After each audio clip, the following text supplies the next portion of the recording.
Welcome back to the studio, everyone. Joining me right now is an internationally renowned psychologist and a relationship expert, Dr. Christine Kadarian. How are you doing today?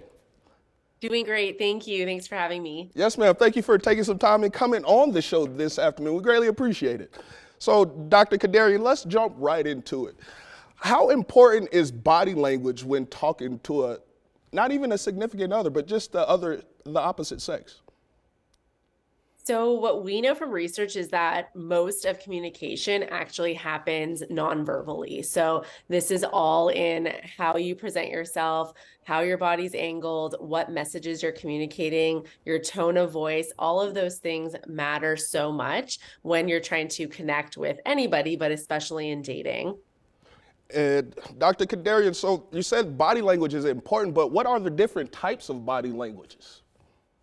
Yeah, so the way that we basically separate them is that there's how you are positioned in relation to another person. So this means your posture, are you angled towards them or away from them? Your eye contact, are you smiling? All of those things. And then we have when you're actually verbally communicating to somebody, how you're saying whatever you're saying.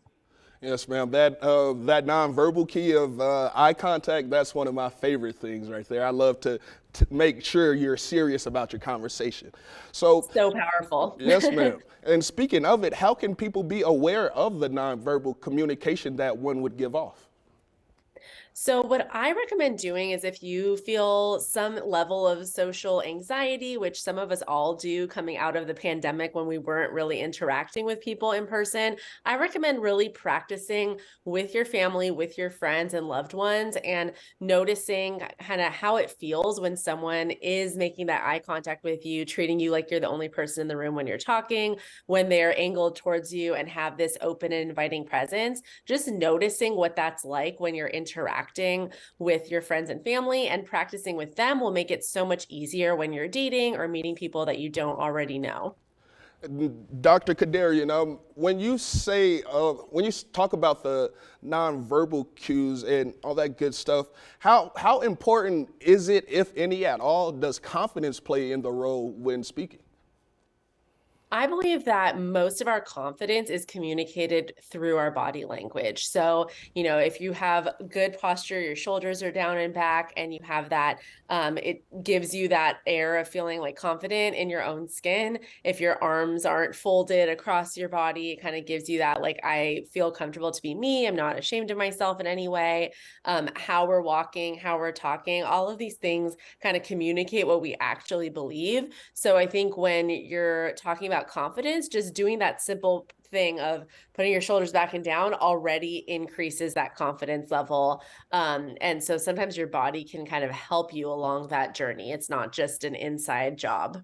Wow, Dr. Kadarian, that's amazing. I didn't know that even fixing something as simplistic as your shoulder posture can gain confidence. I'm going to go around spreading that to everybody. Yeah, for sure. One last thing before you head out, Dr. Kadarian. What advice would you give to someone shy or timid in terms of that speaking that you were speaking about to help boost their confidence?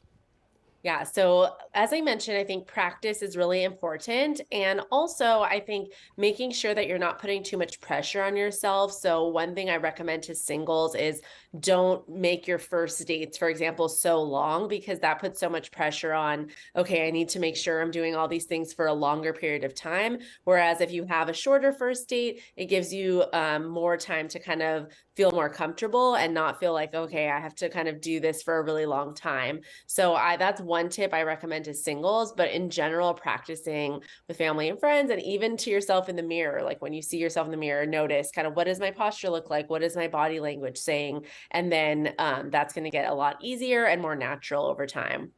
Oh, that's wonderful, Dr. Kadarian. On a side note, that's almost like those self-confident memes, like you are important. That really does ring Exactly. true, huh? So true. Dr. Kadarian, I want to thank you so much for taking some time out of your day and speaking with us here. We greatly appreciate it.